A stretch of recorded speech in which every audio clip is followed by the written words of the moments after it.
It's time for another Elsie's Little Pickles, the pickle pod for the people, the last pickle pod before the election.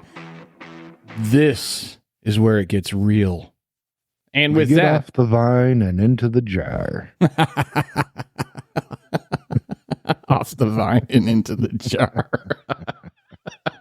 That's right. How many fucking bad pickle puns have we done in the Not course enough. of, I think we got like, I don't know, it's like 50 or 60 episodes right now. And I'm writing a book of pickle puns. Oh my God, it's amazing how many are available. You know what though? We got the bread and the butter right here, baby. The thing is, and I didn't realize this, but apparently the pickle, it has historically in some forms been a representation of protest. Did you know that?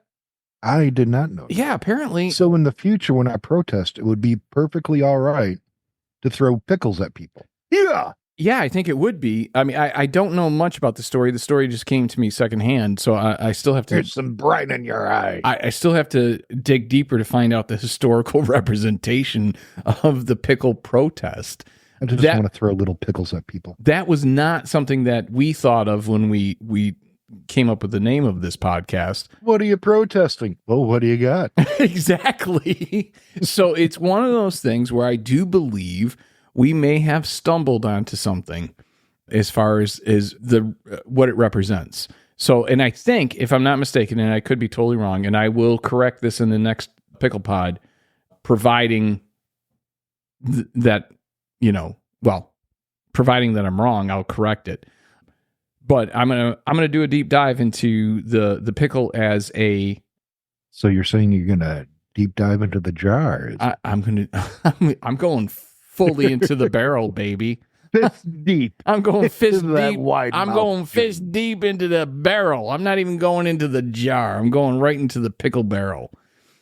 So, again, this is the last. I just pictured bobbing for pickles and just always shoving the face into some brine and the burning. Oh, so I don't know. Were you forced into Cub Scouts? Well, yeah, naturally. Yeah, I thought you were. I couldn't remember because Mom, the namesake of the podcast, was a den leader. Now, I have always, even at the young age, 7, 8 years old, I did not particularly care for Cub Scouts. So Mom, in her infinite wisdom, decided that I would become much more appreciative and participate more if she was our den leader. Yeah. And that turned into, oh, okay, every week we're bobbing for apples. Every week? Almost every week. Because everyone else thought it was a fucking riot. Like all the other kids thought it was a fucking riot. And I was just like horrified. I was like, oh fuck, again with the... Because you didn't want to get labeled at school as the apple bobber. Yeah, hey. Apple bobber brewer. Apple bobbler. Yeah, so like I don't know. I remember the paper mache masks. Didn't you guys make one time? Oh yeah, around Halloween. We had to do paper mache masks. We had to do all that stuff, and I kept telling her, "Mom, you're just preparing us to be fucking sexually abused by some senior Cub Scout." Oh, let's face it, it was all just slave labor. No, that might have been true too. Anyways. Everybody pick something up from this side of the room and put it over there. Yeah. All right. Yeah. Well, that was the same thing with Mom's going to take us on a fucking like a little trip and we're going to have this fun day. Well, what are we doing? Oh, you're picking blueberries today. Oh, okay. Oh, all right. Great. What are we doing today? Oh, you get this awesome opportunity. You get to pick strawberries today. Mom? We're going to make a line in the dirt just 6 inches deep. And then we're all going to put little seeds in. Yeah. we were migrant laborers. That's all we were. Adopted for that purpose, probably. Yes. Some people get adopted for, to grow up, play football for a good school.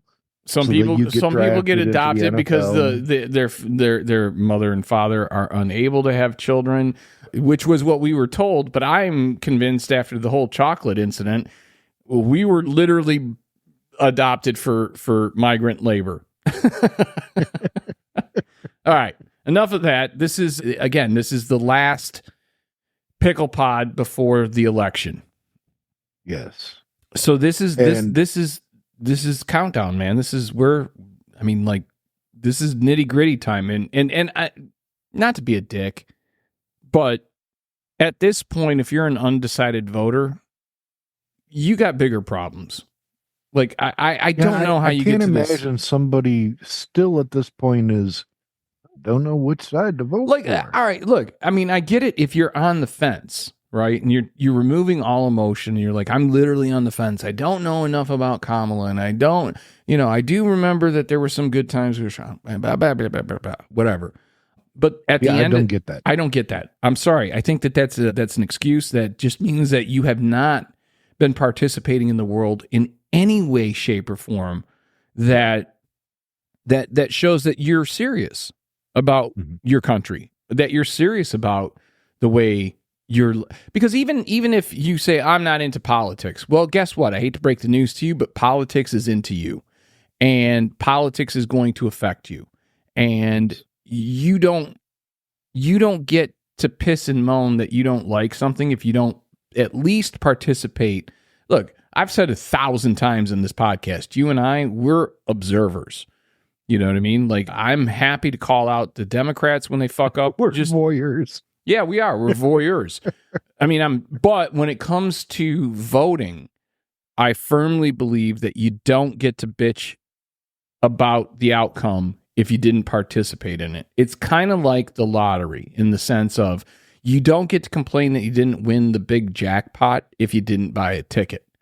Yeah. You're either in or you're out, and you need to make some sort of affirmative action. You need to take some sort of affirmative action in an effort to show where your lines are. And again, I hate two-party system. I think it's the worst. I think the two-party system sucks. I fucking hate the Electoral College, though I do understand to a degree the reasoning for it. But again, for me, we're recording this 2 days away from the election. Correct. And literally it's what? 7 p.m. Sunday night before the election. Well, Tuesday, we should do a podcast and just dial in all of we got to break out the white shirts, the button-ups with some messy-ass ties, maybe a couple of whiteboards behind it. Because we can't afford magic walls. Some half-empty little styrofoam cups of coffee like we're all wired. All right. We could do that. We could totally do that. But if we do that, all right, because usually we do record on Tuesday, but if we do that, I say that we do it much later in the evening when we can record and then pause and come back to it with election results. You think there'll be results? Well, there will be. Actually, there will be. There'd be some results. There'll be some results. And I think that those results will be pretty telling. You know what I mean? Obviously, you start to see Trump sweeping shit, And yep. Look, at this point, that's a possibility. And I'll be perfectly honest with you, even though I think that Trump having another term could potentially be the end of democracy as we've known it. Not necessarily the end of democracy, but the end of the institutions that we have grown accustomed to, right? Yes. I do believe that, more importantly, I don't care who you are. I don't care how you vote. Vote. This I'm undecided bullshit, I don't have any time or patience for. You either lean right or you lean left. All right? So pick a side that you're going to fall to, because this is important, And while we may not know who you voted for, we definitely will know if you voted. That's the way it works, is we'll be able to tell by the tallies. You know, if it's like 2020, which I don't think it's going to be. I don't think it's going to be as strong as 2020, where we had 156 or 158 million people, It's something like getting that. there, though. It's Well, getting there. it is getting there, but I don't see between now and Time will tell. when voting ends, I don't see that gap of what we do know has come in versus what is potentially still out there reaching the same levels. And that's because whether you realize it or not, mail-in voting is down from what it was in 2020. Now, granted, it was a very, very interesting year because of the pandemic, and a lot of things were shaken up. But at the end of it, I think, it was a free and fair election. I think this will be a free and fair election. Even if Trump wins, I'm not going to piss and moan. I'm not going to be that guy. I'm going to be like, okay, well, he fucking won. Right? Now we have to deal with what we have in front of us. I'm not going to say that I'm going to be happy about it. I'm not going to say that I'm going to agree with his policies. I'm not going to say that I'm not going to come after him. I'm not going to say that I'm not going to challenge what he is trying to do. But if he wins, he wins. And that's that. And that's the difference, I think. I think that's the difference between Democrats and Republicans. And now we have the news with Gary Gnu. Ooh. Alex Jones fighting attempt to sell his social media accounts rights in the InfoWares auction. Okay, so he's trying to make sure that. Well, no, that makes sense. He wants to hold on. He wants to hold on to the revenue created by his past work. Yes. I think that's a valid argument. I don't think he's going to win though, because the money that he had available to him, the assets he had available to him didn't reach the mark of what the lawsuit was or what the judgment was. $1 billion he owes. So still, Jesus Christ, can you imagine having that hanging on your fucking? Can you even fucking imagine? No matter how much debt you're in, none of us will ever be $1 billion down. Yeah, I looked at my credit card statements and my stomach turned, and I'm like, oh, but at least it's not $1 billion. $1 billion. I don't know. Like, I think what he did was shitty. I think that he deserved to pay the consequences for that. But I kind of think that $1 billion is maybe a bit much. I think you need to go after what you can get, not what you want. I think it's all hysterical, and he deserves it. Yeah, he deserves it totally, because he was a piece of shit, But I can't even imagine getting hit like that. Jesus God. Now, I have a little bit of good news, and that is I'm going to give you 2 beers that are good for your gut health. All right. 2 beers that are good for, probiotic, apparently, and just overall, like, if you're going to drink beer, you should be drinking this. Because it's good for your gut biome. Yeah, it's good for your gut, but also, this first one has a little bit of iron in it, which is very good. But let's do a little quick game. What do you think is the number 2 and the number 1? That's what I'm going to give you anyway. Okay. What do you think is the 2 top beers for your gut health? Out of all the beers that are out there? Yes. Wow. Well, I'm going to guess it's not a light beer. I'm going to go with Guinness. Ding, ding, ding, number 1. Guinness is number 1? Correct. Ooh, look at me. I kind of want to put a little gold star on my forehead. The number 2, I would say, is probably also a dark beer. Well, you got to be racist, huh? It's not racist. It's just a fact. It's just a fact. And I'm trying to think of another one that is. Well, I'll just give you the number 2. And that would be Newcastle Brown Ale. You know what? I was going to say that too. No, sure. No, I wasn't. I had no idea. Among the worst, you have Heineken as number 1, the worst, and number 2, Budweiser Lager. Okay, I don't doubt either of those. I got to be honest with you. I like, even when Heineken was like, everyone, like, that was in, like, oh, you're drinking a Heineken. Oh, beer. Even back then, I thought it tasted like skunk piss. It's skunk piss. It tastes like a beer that has been sitting in your trunk of your car for like 2 weeks in the summer. Yeah. And then you refrigerated it, hoping to save it. Yeah, no, it's just, it always tasted skunked to me. Always. Well, at least I know my gut health is good because I am a very big fan of Guinness. In other news, the U.S. is weighing NATO allies' offer to shoot down Russian mills. Really? They're going to shoot down Russian mills. Oh, there you go. Russian missiles over Ukraine. And that would be Poland. Poland is offering to start shooting down any Russian missiles heading their way. You know, this is here's the bitch of that. Okay, I think it's kind of nice that they were like, you know what, we're right here. We can do this. We got you. I think that's nice. But as soon as you start getting other fucking countries involved, then it's going to start escalating into a world war. I don't see how it doesn't. If Poland starts shooting down Russian missiles, at that point, are we not in a world war? Because as soon as Russia starts getting their missiles shot down by Poland, won't they start aiming towards Poland? Yes. Well, you would think that. I mean, it's the next logical. I mean, look, if you were playing European hopscotch, and you put your first foot down on Ukraine, where the fuck is your next foot going? It's going to Poland.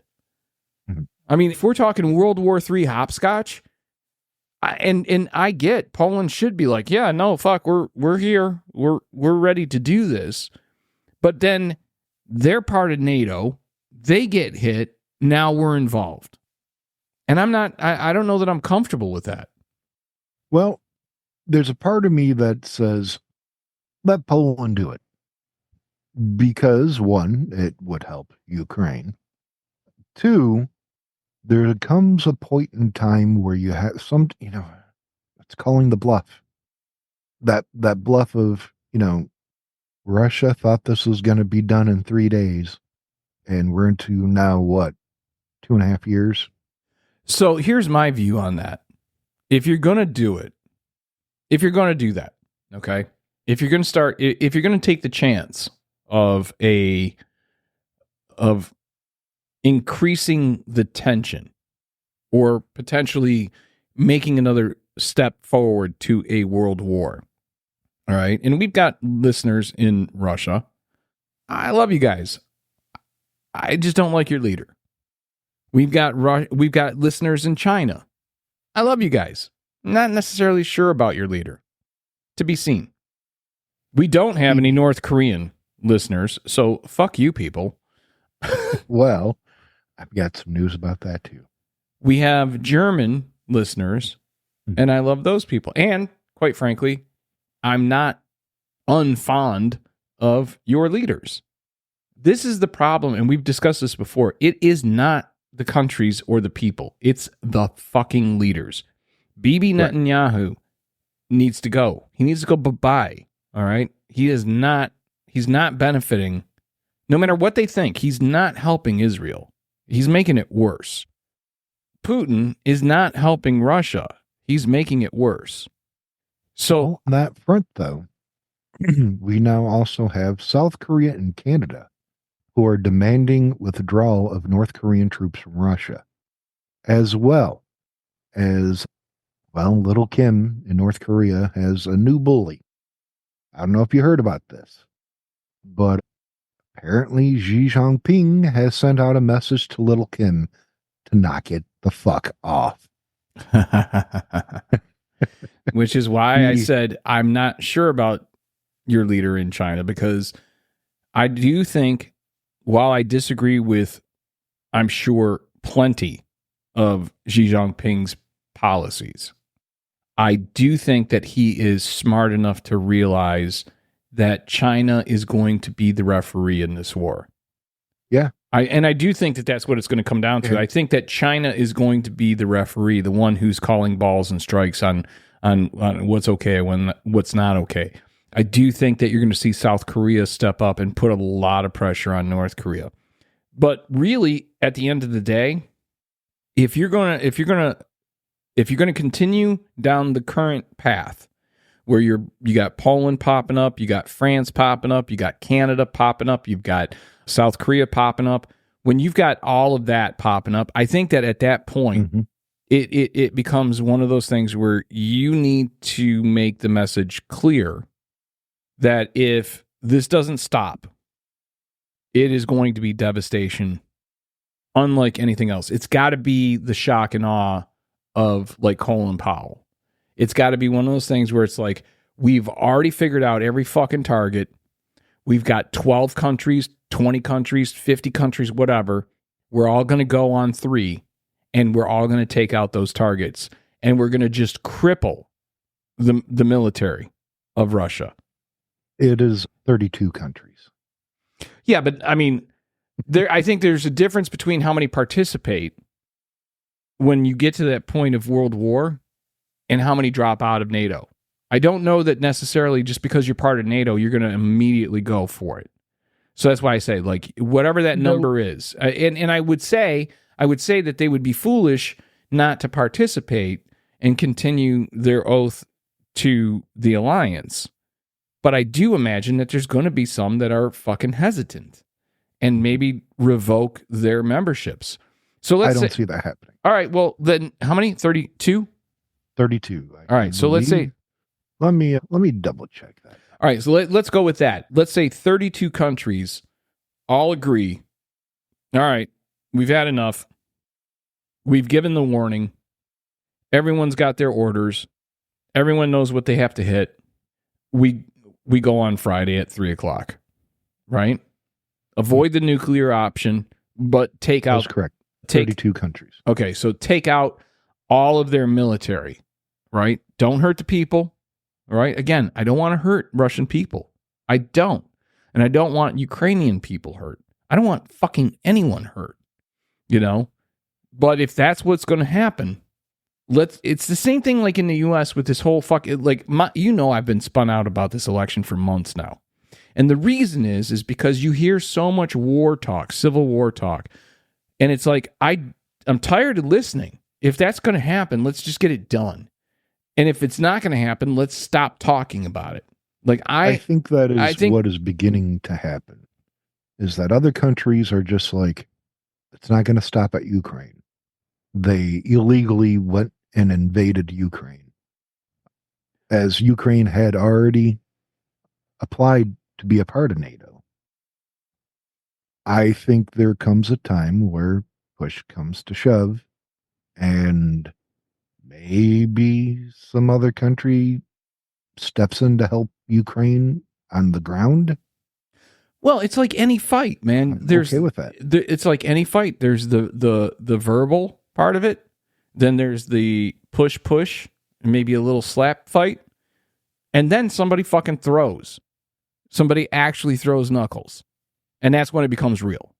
And we've been watching this name calling, slap fighting aspect, and I don't want to minimize what's gone on in Ukraine by calling it slap fighting, but when you're comparing it to a world war, again, it doesn't really fit as an analogy, but my point being, there's going to be a point when this shit becomes real.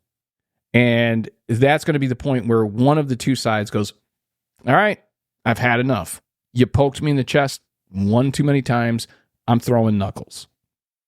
And that's going to become the reality of it. You know what I mean? And the idea that this is what disturbs me. The idea that Xi Jinping might be calling balls and strikes on that shit when he definitively wants to put Taiwan in his back pocket just the same way as Putin wants to put Ukraine in his back pocket. I think that and this is my concern. My concern is that Xi Jinping is smart enough to let Russia do the stupid thing first so he can learn from Putin's mistakes. Would you be willing to hand China Taiwan if China sides with us? No, because I don't think that that's fair to Taiwanese people. Well, life isn't fair. I never said life was fair, but I don't think. But my history on Taiwan Mhm. is the same as yours as far as like overall knowledge. We almost moved there when we were kids. Yeah. And so with only that, I think about it and I go, well, if we had moved there, if Dad had moved us there, right, for work, and we were living there right now, how would we feel about China wanting to take over the country that we had grown up in? And that's my basis of comparison is like, yeah, no, life isn't fair. But if I was living there, how would I feel? I think I'd be a little pissed off about that. You know what I mean? You figure, I think I was 10 years old.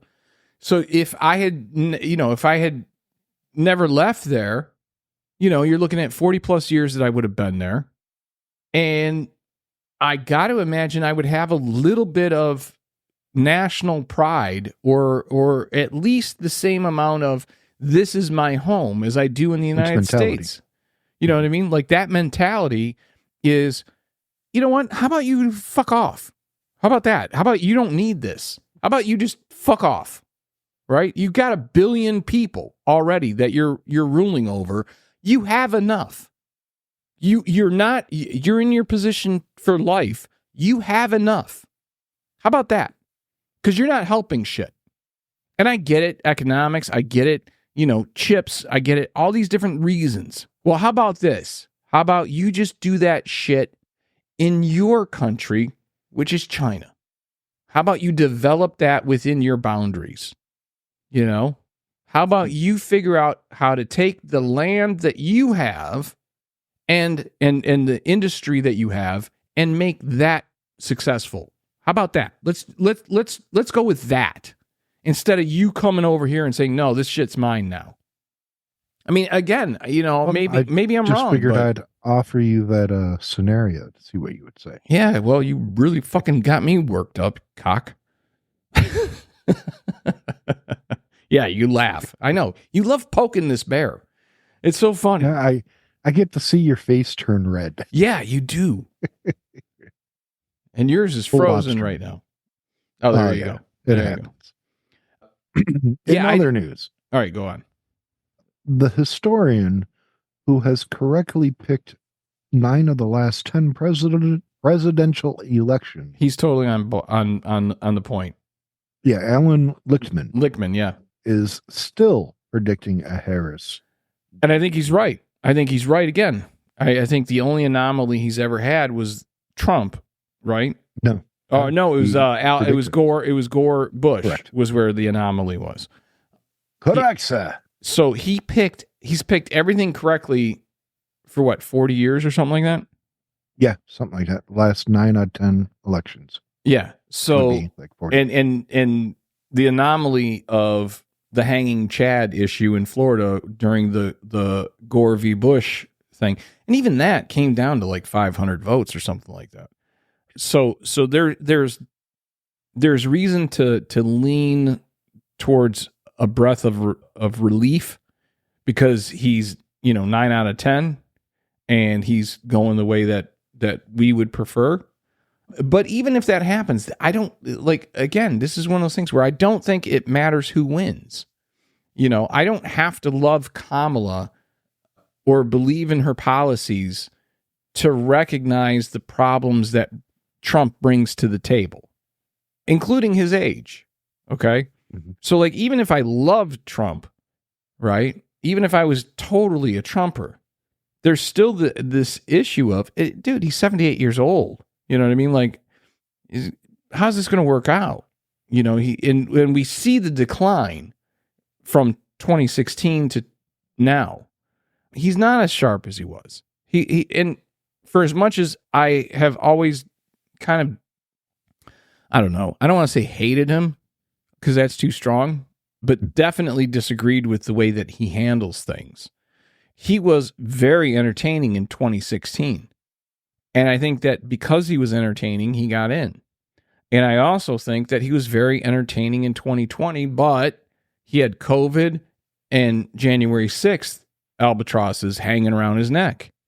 And I think that a lot of people forget that part of it. And they look back and they go, oh, yeah, but the economy was so much better. well, wait a minute. That economy had like 70 some odd months of continuous growth prior to him being inaugurated. That economy was moving in that direction regardless. What he did, which was what I think a lot of people remember and recognize and think of as the good old times, was he did this great big tax break right before COVID, essentially. And for some people, that worked out phenomenally. For me, it cost me more money. So I went from, on average, my entire life as an adult paying taxes, getting a refund from federal. I went from getting refunds on the regular to having a $7,000 tax bill every year. It totally fucked me over. But that's not the reason why I fucking hate Trump or disagree with Trump. I just think that he is a boil on America's ass. I think that he is the guy that makes us globally look bad. And I truly believe that he is very susceptible to flattery and can be made to do your will based on kind of shady shit. So like, if you wanted to do something, let's say you're Vladimir Putin and you wanted to invade Ukraine, Putin would be like, Donald, you're such a handsome man. By the way, I'm going to go invade Ukraine. You know what, Vlad? That's cool. At least you recognize how handsome I am. Anything that could help maybe make this even quicker? Yeah. Maybe. Yeah. Can you help me out here? So I don't. Here's a couple of potatoes and a bottle of vodka. I don't see, and look, even if you look at the fact that there was a big story about how he had given Putin COVID testing stuff. Yes. All right. So on one hand, I go, why would you do that? Why? But on the Especially other when hand, we needed them. Yeah. But on the other hand, I go, well, in that moment, garnering a little bit of goodwill from Putin could have potentially put him in a position of being able to negotiate other shit.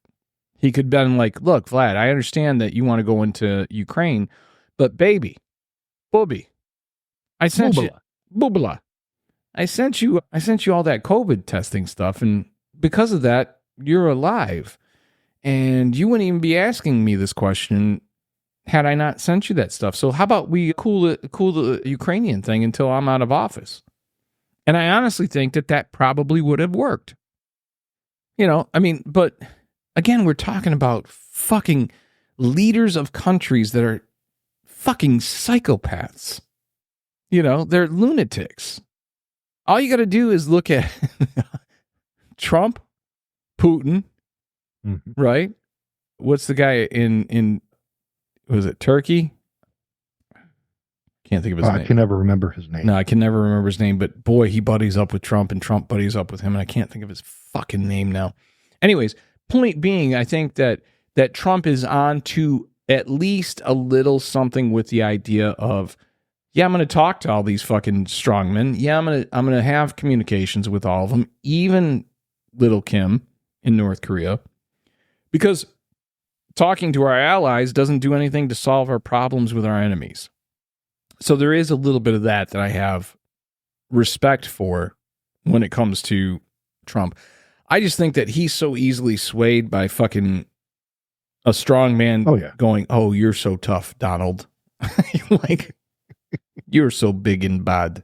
I cannot believe. Yeah, he had a hard time walking to that garbage truck and getting that handle. Yeah, he couldn't even get the fucking, he couldn't go, I thought he was going to eat shit. Did he walk? Yeah, I thought he was going to fall. A little bit of wind. Yeah, I thought he was going down. So big gut, toothpick legs.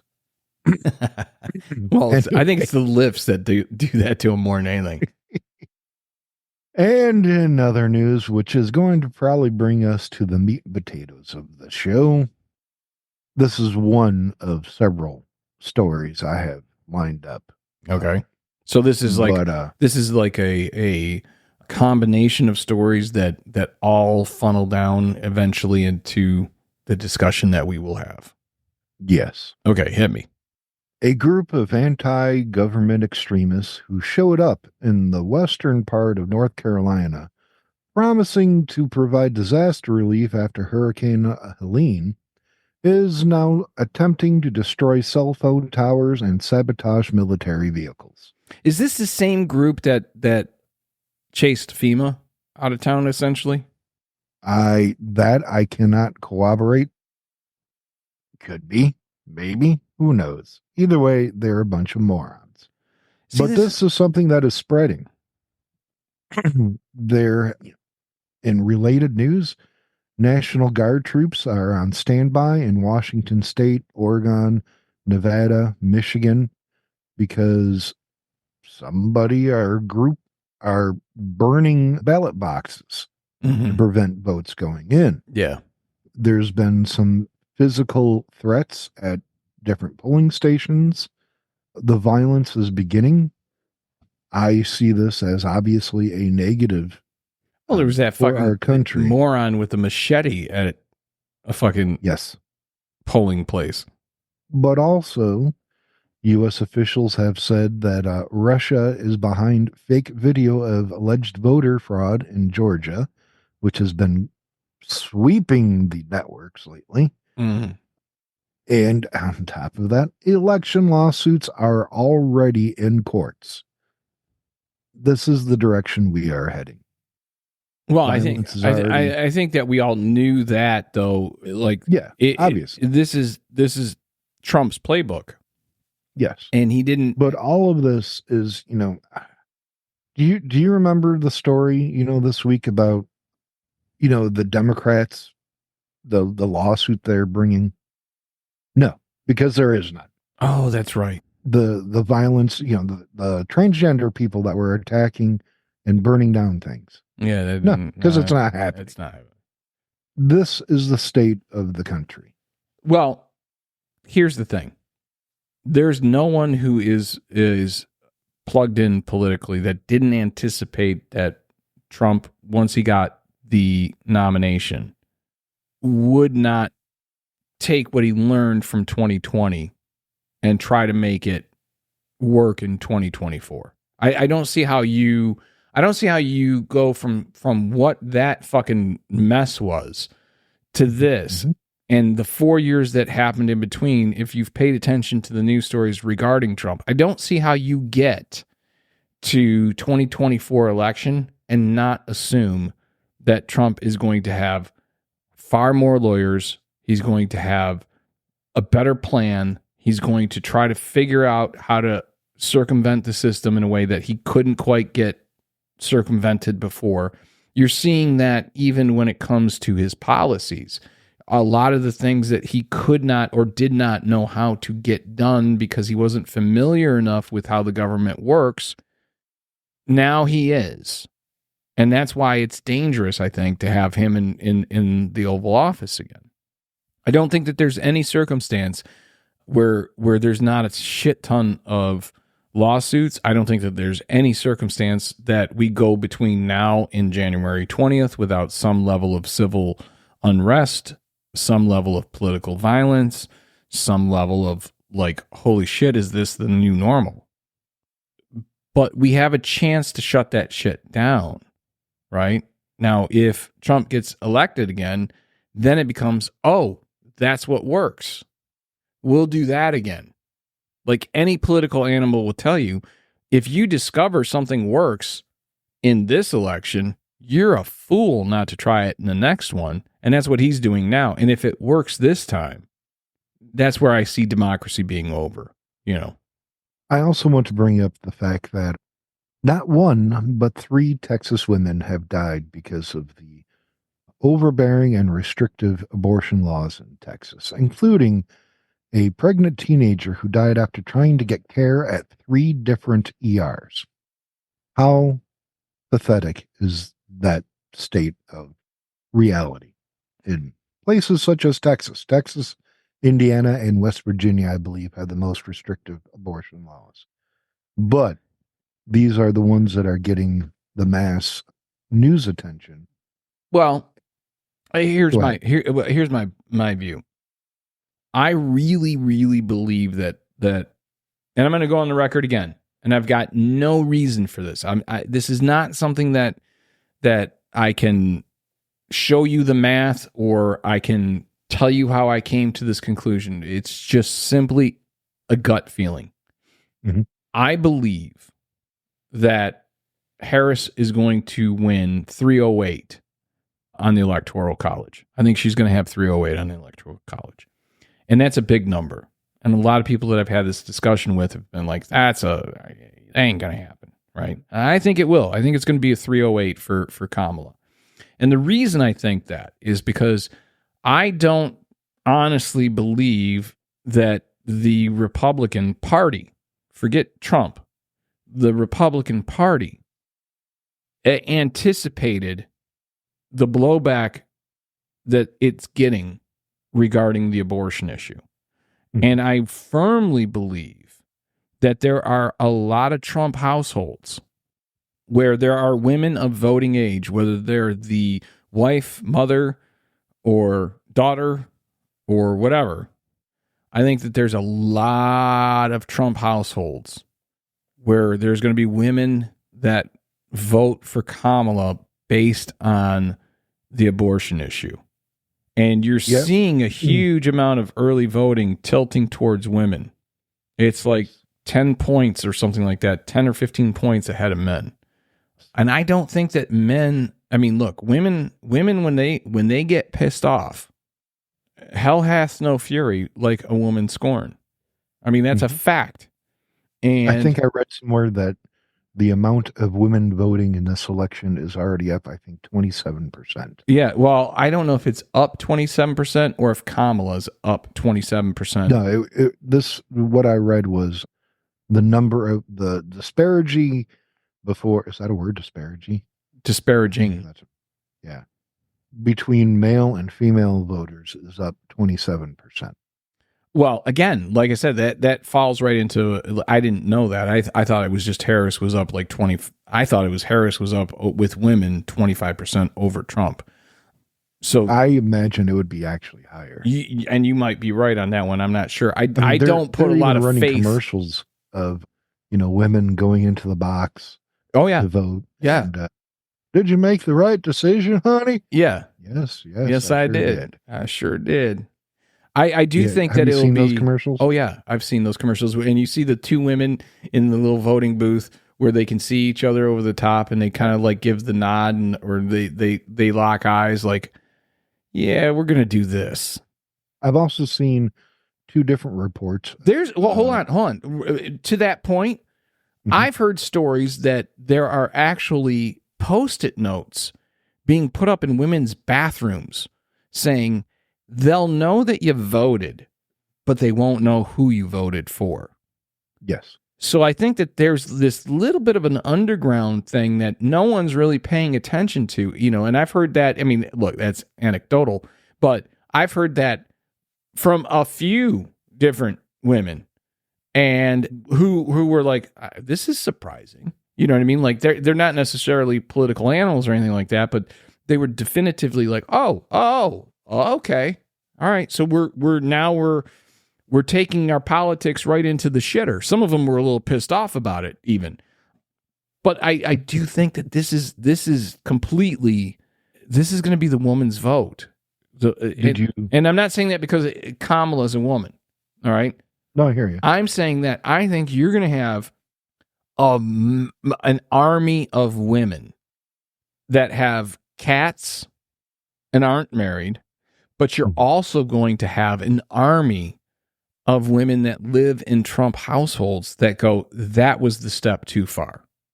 I really believe that. You know what I mean? And I think that, like we always talk about in every election, okay, you got to get out the Hispanics, you got to get out the black vote, you got to get out the this, I think it's all women. I think it's all going to be women.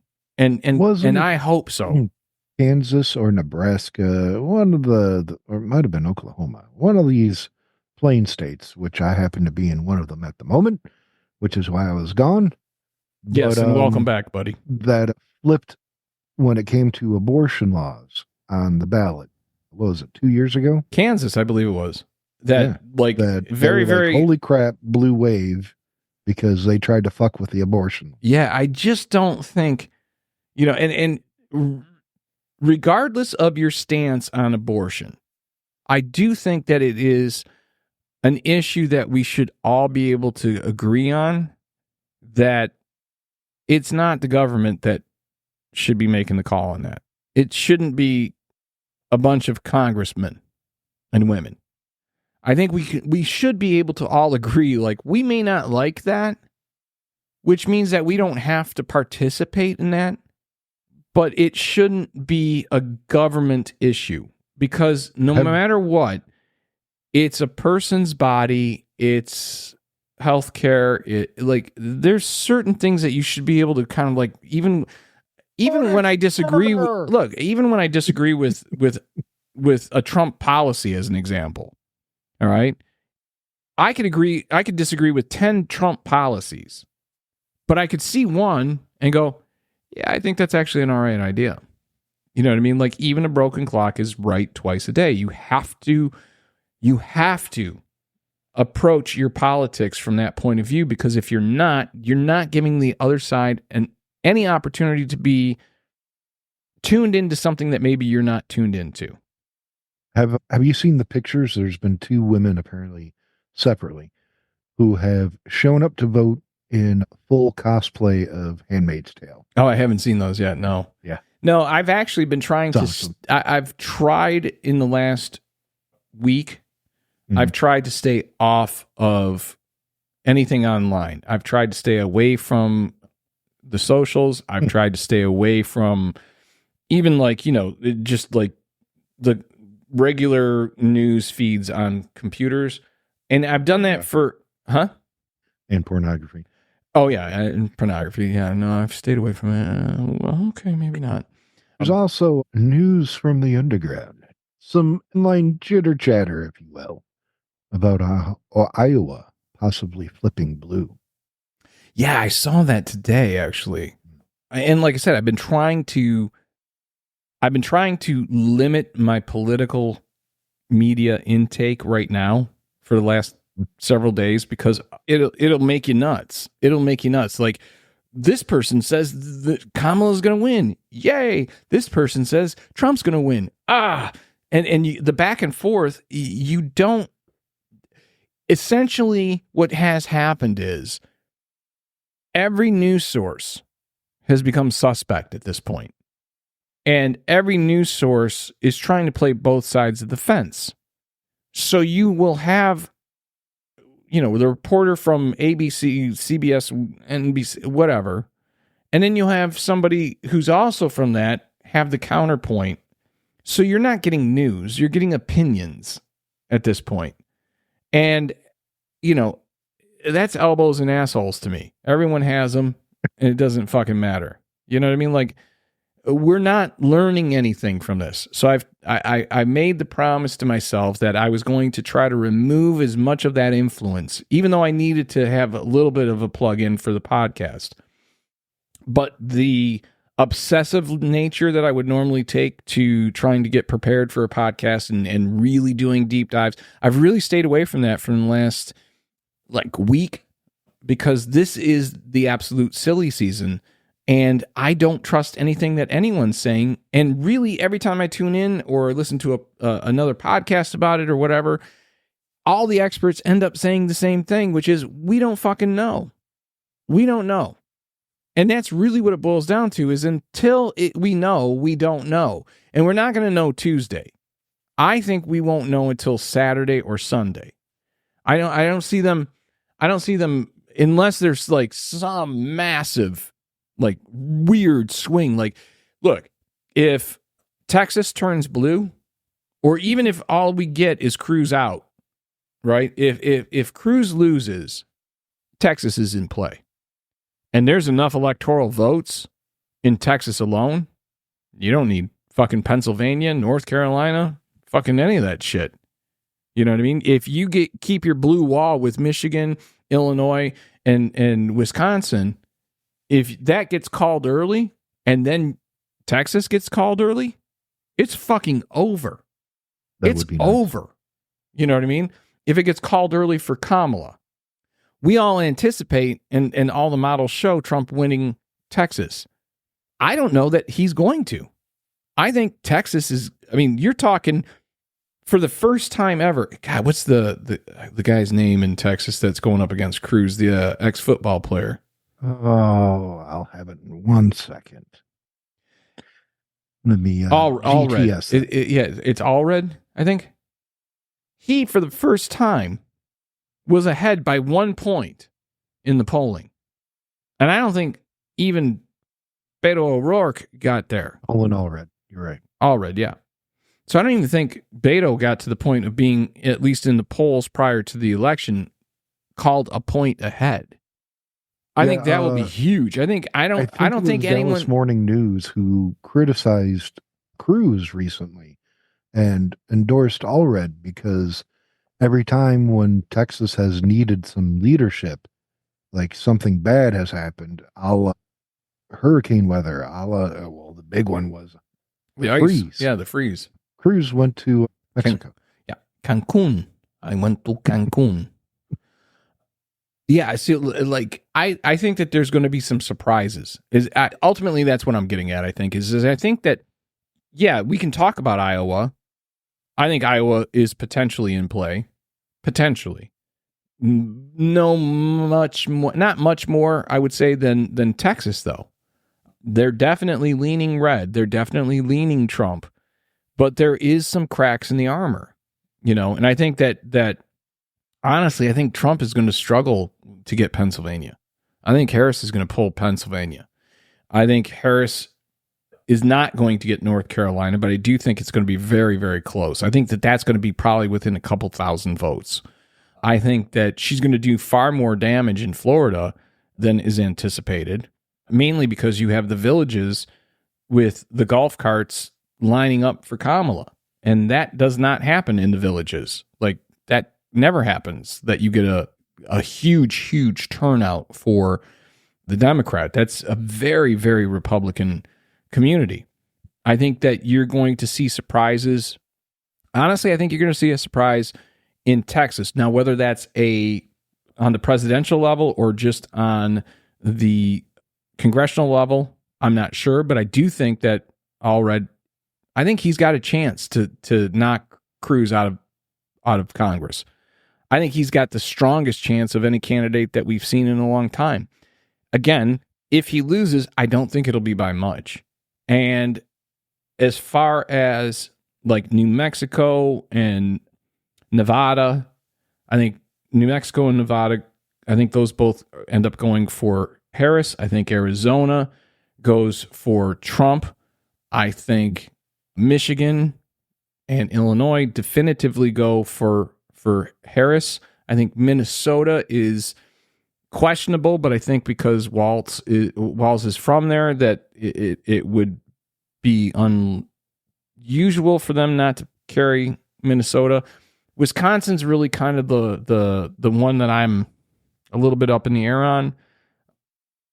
So yeah, I don't know. I think that if what we're doing is what everyone else does, which is only look at the swing states, I think Harris wins. I do have some breaking news. Let me play and breaking news. Gather round. No budget podcast. Breaking news. New York congressman demands answers from governor about Peanut the Squirrel. All right, so we did talk about we did talk about this, and you thought I was full of shit, right? Mm-hmm. When I told you that you came at me last night, texted me that you wanted to, because we weren't going to do one more podcast because of you getting set up in your travel and all this stuff. Yeah, and you were like, "Look, I'm set up enough. There's all this shit going down. Let's do a pod." I'm like, all right, great. And then you laid on all this fucking news to me. And I'm like, let me get this straight. I go down a 23-minute fucking rabbit hole about Peanut the Squirrel. And in that 23-minute period, all the hell broke loose all over the United States with all these lawsuits and all this bullshit. And you're like, yeah, pretty much that's what happened. And my only response was, and by the way, it didn't end well for Peanut. And you were like, what the fuck is Peanut? What the fuck is Peanut the Squirrel? Right? And what? 5 minutes later, Peanut was in your fucking feed.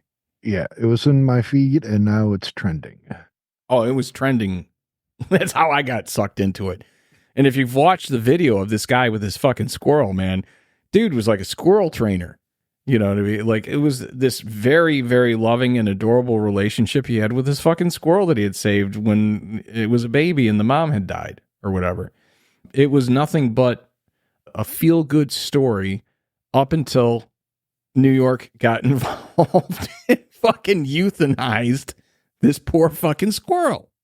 For why? For what? It's not like, I get it, you know what I mean? Like, New York has had issues where they've had people who have had exotic animals in apartment buildings. There was a fucking tiger in an apartment, okay? I get it. To be fair. There was an alligator in an apartment. I get it. But go ahead. Was euthanized, but so was his furry brother, who was a raccoon. Yeah, I heard that too. Now that really bummed me out. It's like, okay. Yeah. You're going to do both of them? And I didn't know that guy had a raccoon as well.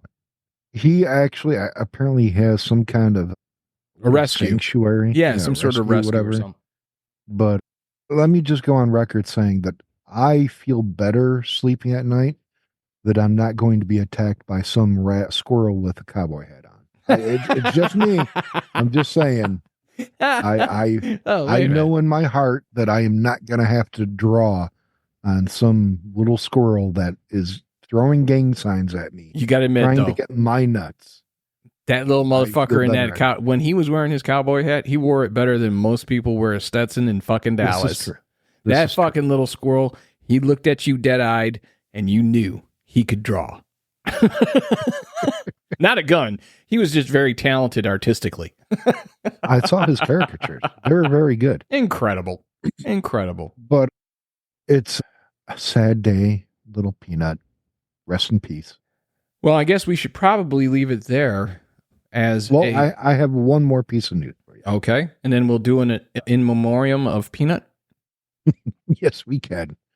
Canvassers for Elon Musk's America PAC say that they were flown to Michigan and told that they had to meet unattainable quotas or have to pay for their own accommodations and travel home. Then they were unceremoniously fired after some of them spoke to the press. Is that true? Where's that article from? That was out of Rolling Stone magazine. Okay. And again, this is kind of a free speech issue. In the United States, we have something that's, protected speech, free speech, something that Elon Musk is not a fan of. Well, particularly political speech being protected. That's the number one part of it. You know what I mean? It's not necessarily just free speech. It's specifically political speech. And they carve that out for a reason. And the reason is because you need to be able to speak truth to power. Otherwise, you end up in a tyrannical system. So called Elon Musk. Yeah, boy, I got to tell you, man, like what a shitbag. Where I was on Elon a year ago versus where I am on Elon today, 180 degrees different. Yeah, there was a time where I thought this guy could be good. I enjoy what he's saying. And then I don't know if maybe one of his 300 baby mamas gave him syphilis and he lost his mind. Well, here's the thing is when you're talking about Trump on stage with Elon, right? And they've got, I don't even know how many wives and children between the two of them, telling you how to have a moral family life. I have a bit of problem with that. I started to turn on Elon when he said his son, who is transgendered into a female, is dead to him. Yeah. That doesn't look so good.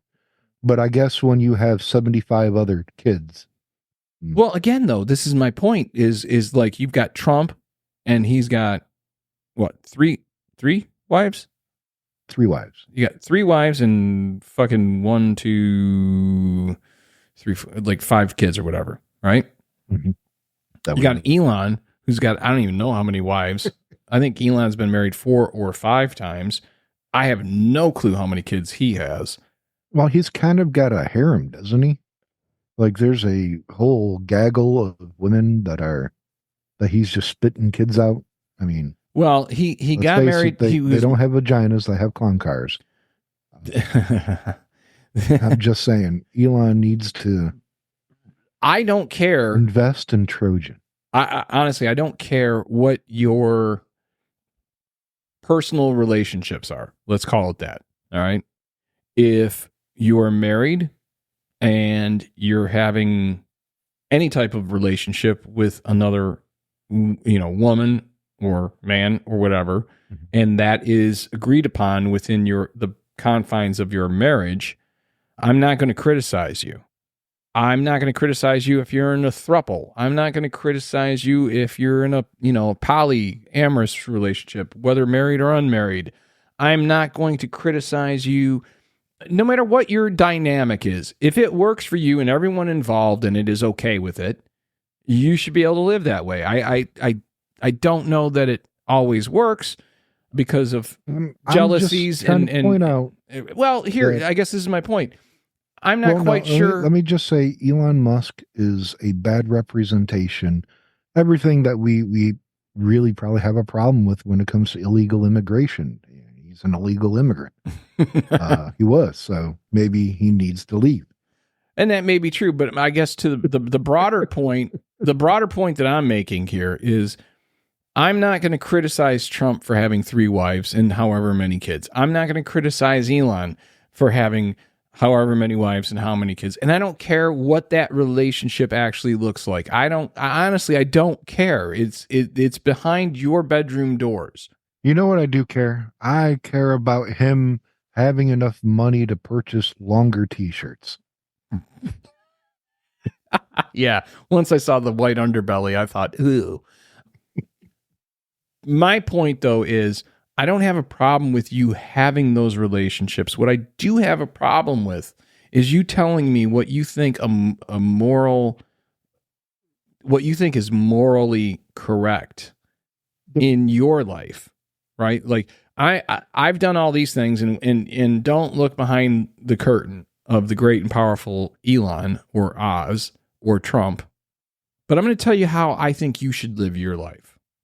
That's where I have a problem with it. Okay.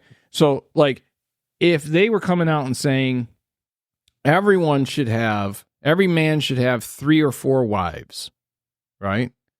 I think you'd see a lot of the bro community be like, yeah, fuck yeah. We're going to have all kinds of wives or girlfriends or whatever. And I don't think that is any better than them having the relationships that they've had now coming out and saying, this is what family moral values looks like. No, you don't get to play that card. Okay? You don't get to have that conversation. You want to tell me that you want to increase the population because of population collapse, I'll listen to you. But don't try to tell me what you think my morality should be. I don't buy that at all. Especially when you're talking about those two. I'm sorry, you don't get a pass on that. I'm not going to judge you on how you've handled your life and your relationships, and you don't get to tell me how to handle my life and my relationships. Let's keep it about the actual politics. Let's keep it about the economy. Let's keep it about world issues. But when you start trying to tell me I'm going to protect women whether they want to be protected or not, I'm going to have a problem with that. You know what I mean? Like, there's certain things that have been said that, like, yeah, does it sound nitpicky? Sure, maybe. But there's some things I'm just not going to let pass, you know? And I think that that's where everyone should be, in the sense of everyone's got their 1 or 2 or 10 issues that they're just not going to let pass with a candidate. And then you should vote accordingly. And if that's, leads you to vote for Trump, then vote for Trump. If that leads you to vote for Kamala, then vote for Kamala. But what I do think will happen, and what's your prediction? What day do you think? Because honestly, I think it's Saturday or Sunday that it actually finally gets called, providing that there's nothing like a huge surprise with Texas or Iowa or Pennsylvania or whatever. If it's not a blowout, I think it's going to take 48 to 72 hours before it's called. Oh, you're going that quick. I'm not counting in lawsuits because, let's face it, Trump is a sore loser. Yeah, that's going to happen regardless. The lawsuits are regardless. But the call, you know what I mean? Like I don't care who you as a individual say is my trusted source, right? Mm-hmm. So let's say you're a Trump supporter and you're watching Fox, and just like in 2016, right around 1:30 in the morning, they call it for Trump or they call it for Harris, right? Mm-hmm. That's your trusted news source. You may not like it. You might be pissed. You might think it's all rigged. You might, all these things. But that's your trusted news source. Whether that's Fox, whether that's CNN, whether that's MSNBC, whether that's Reuters, whether that's AP, whether you know what I mean, BBC. I don't give a fuck who it is your trusted news source. At some Total point, transparency, Trump is not happy with Fox because they keep cutting away during his speeches. Well, yeah, because I think that they're treading on fucking thin ice after the what was it, $788 million lawsuit. I think they kind of figure, well, we need to not get sued this time. Yes, I think that's part of their business plan. $1 billion we can. Yeah, I think it's part of their business plan right now is to make it through this election without getting sued into oblivion.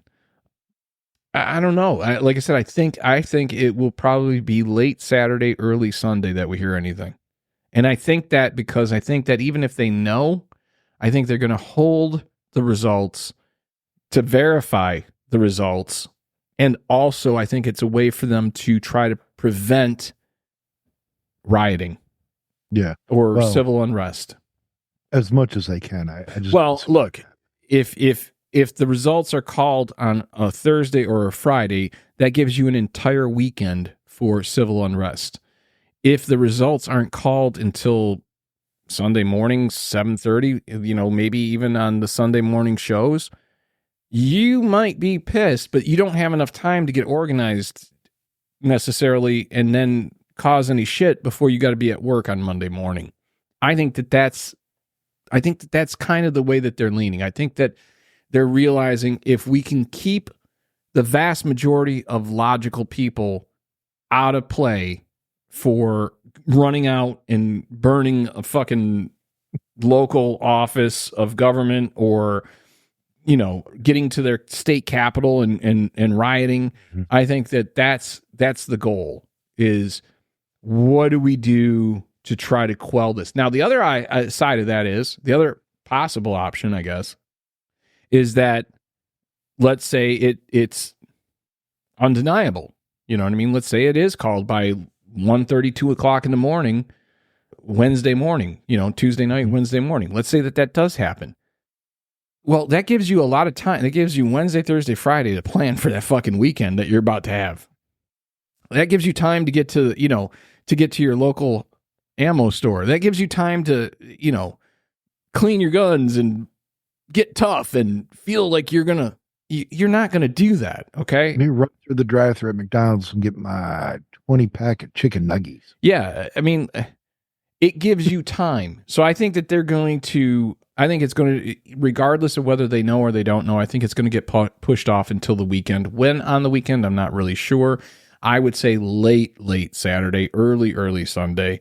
That gives enough time for some steam to get blown off, but also enough time for people to realize they got to work the next day and maybe they don't have the time to make the 2-hour drive to the state capitol so that they can show everyone that they have an AR.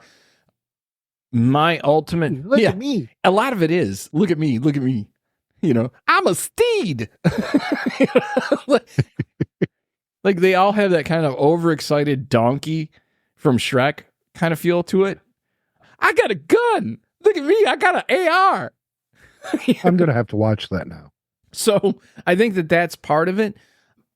But with this being our last show before the actual election, we will obviously we'll record on Tuesday, and again on for our regular, we'll be on our regular schedule of recording and posting.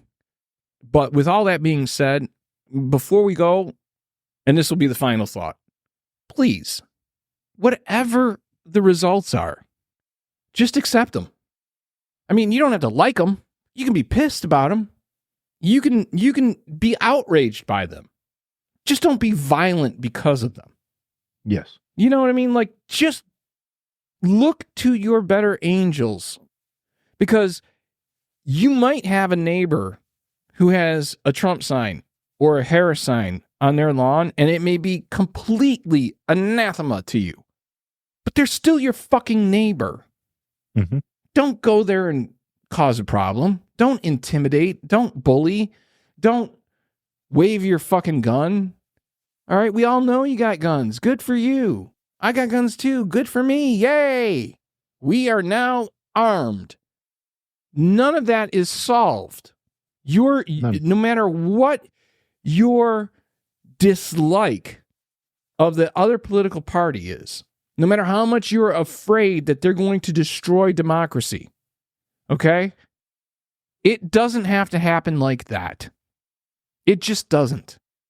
And if you do that, if you create that environment, if you participate in that environment, do you not think that other countries like Russia, like Putin, Xi Jinping, Little Kim, do you not think that they won't try to exploit that? So if nothing else, if you truly love your country, if you truly love being an American, if you feel you're truly a patriot, fucking keep it holstered. Find a different way. Have conversations. Go to town halls. Vote every opportunity you can in every election. Become a candidate. Do anything except lose your shit and participate in violence. Because that's my biggest fear. Is that, look, I think it would be horrible if Trump won. But I'm not going to fucking run to the state capitol with my fucking guns ablazing. You know what I mean? I'm not going to be waving around, my fucking 40 just because it didn't go my way. I'm not going to take a 12 gauge and jam it up someone's ass just because they disagree with me. Maybe they're into that. Well, I mean, if they were into it and they asked nicely, signed a fucking form saying that they consent, and then, they're of age, and then I had a copy of their driver's license so I could make sure that I could show that they were of age and that everyone was participating in this in a way that was, we all agreed. Again, sure, I'll shove my 12 gauge up your ass. But that's a conversation first. That's not something that you don't just do, So that's my plea. Just be kind to each other. Just be kind. Just fucking, like the one thing that really does bother me about Trumpian politics at this point, more than anything, is how much it's divided us. Family members, for fuck's sake. I got friends and family that I cannot speak to because they know that I do not support Trump, and they go out of their way to be assholes. And it's like, do you need to do that? I mean, we were good before this, weren't we? I'm not mad at you. We were good before I realized that you were supporting a guy that stole money from children with cancer. Well, yeah, I mean, you can always approach it from that way, okay? But when we were growing up, it was a hard, steadfast rule. You don't talk about politics or religion in mixed company. Now, I always fought against that and thought, that doesn't make sense. You should talk about politics and religion. Yeah, and I still believe that. I just don't believe that you should hate the other person because they disagree with you. I think when you disagree, you should say, okay, help me to understand. Give me some sourcing. Have a conversation with me to convince me otherwise. And don't get mad when I ask you questions or I challenge you. Don't get upset. Don't raise your voice. Talk to me. You might be able to win me over. Maybe maybe I want to be educated. Now, maybe the education you give me I disagree with, and maybe I see through your education. But it doesn't mean that we can't shake hands and still be friends. And with that, that's another Elsie's Little Pickles.